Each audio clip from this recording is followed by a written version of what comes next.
মোৰ কণ শিক্ষাৰ্থীসকল, আজি মই তোমালোকৰ বাবে লৈ আহিছোঁ পঞ্চম শ্ৰেণীৰ আমি আৰু আমাৰ পৰিৱেশ বিষয়টিৰ 16 নম্বৰ পাঠ আমাৰ চুবুৰীয়া ৰাজ্যসমূহৰ অনুশীলনীৰ প্ৰশ্ন উত্তৰসমূহ। এয়া হৈছে অনুশীলনীৰ প্ৰশ্নসমূহ। এতিয়া আমি ক্ৰমান্বয়ে ইয়াৰ উত্তৰসমূহ কৰি যাম। অনুশীলনীৰ 1 নম্বৰ প্ৰশ্নটি হৈছে উত্তৰ লিখা। এতিয়া আমি ইয়াৰ উত্তৰসমূহ কৰোঁ। প্ৰথম প্ৰশ্নটি হৈছে উত্তৰ পূব ভাৰতৰ ৰাজ্যকেইখনৰ নাম লিখা।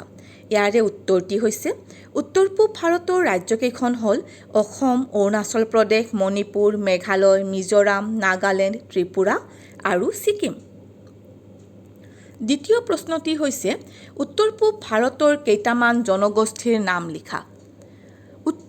উত্তৰ পূব ভাৰতৰ কেইটামান জনগোষ্ঠীৰ নাম হ'ল বড়ো, ৰাভা, তিৱা, হাজং, কোচ ৰাজবংশী, চাহ জনগোষ্ঠী, মিচিং, দেউৰী, কছাৰী, ডিমাচা, চুতীয়া, আদি, নিচি, চেমা, খাচী, গাৰো, মিজো, মাৰ, আংগামী, চেমা, আও, ৰেংমা, কন্যাক, কাবুই, কুকি, চাকমা, মগ, লেপচা আদি।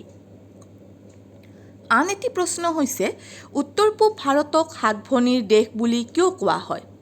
ইয়াৰে উত্তৰটি হৈছে ভাৰতবৰ্ষৰ উত্তৰ পূব কোণত অসম, অৰুণাচল প্ৰদেশ, মণিপুৰ, মেঘালয়, মিজোৰাম, নাগালেণ্ড, ত্ৰিপুৰা এই 7খন ৰাজ্য একেলগে অৱস্থিত বাবে এই ৰাজ্যকেইখনক উত্তৰ পূব ভাৰতৰ 7 ভনীৰ দেশ বুলি কোৱা হয়। 1 নম্বৰৰ শেষৰটি প্ৰশ্ন হৈছে উত্তৰ পূব ভাৰতৰ 3খন স্বাস্থ্যকৰ ঠাইৰ নাম লিখা। উত্তৰ পূব ভাৰতৰ 3খন স্বাস্থ্যকৰ ঠাই হ'ল মেঘালয়ৰ শ্বিলং, অসমৰ হাফলং আৰু অৰুণাচল প্ৰদেশৰ টাৱাং। 2 নম্বৰত দিছে ক অংশৰ লগত খ অংশ মিলাই লিখা। ইয়াতে মই ৰেখা অংকন কৰি পেলাই মিলাই দিছোঁ, কিন্তু মোৰ শিক্ষাৰ্থীসকল তোমালোকে যেতিয়া লিখিবা এনেকৈ ৰেখা অংকন নকৰিবা, সমানভাৱে লিখি যাবা। অৰ্থাৎ অৰুণাচল প্ৰদেশ ইটানগৰ, নাগালেণ্ড কোহিমা, ত্ৰিপুৰা আগৰতলা, মণিপুৰ ইম্ফল, মিজোৰাম আইজল, তেনেকৈ ক অংশ আৰু খ অংশ মিলাই সমানভাৱে লিখি যাবা। তৃতীয় প্ৰশ্নটি হৈছে খালী ঠাই পূৰ কৰা।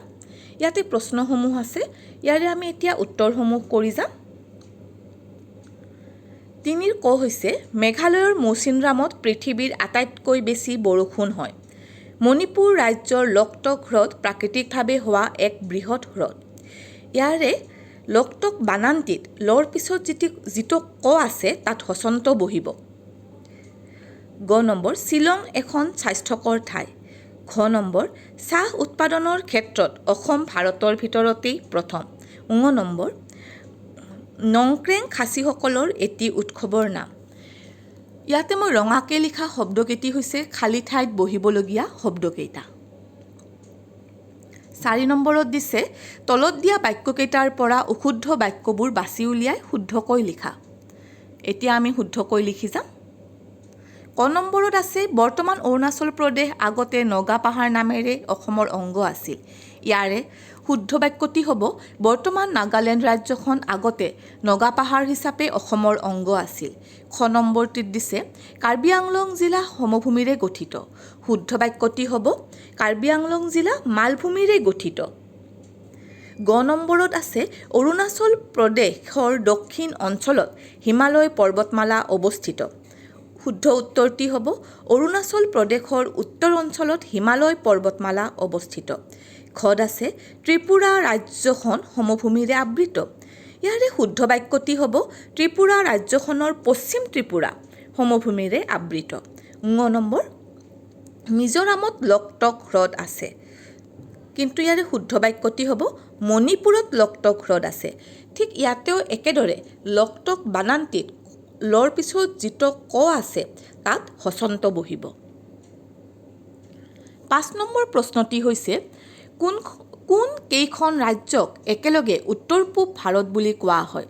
উত্তৰ অসম, অৰুণাচল প্ৰদেশ, মণিপুৰ, মেঘালয়, মিজোৰাম, নাগালেণ্ড, ত্ৰিপুৰা আৰু ছিকিম এই ৰাজ্যকেইখনক একেলগে উত্তৰ পূব ভাৰত বুলি কোৱা হয়। কিন্তু 2002 চনতহে ছিকিমক উন্নয়ন পৰিকল্পনাৰ সুবিধাৰ্থে উত্তৰ পূৰ্বাঞ্চলৰ ভিতৰুৱা কৰা হৈছিল।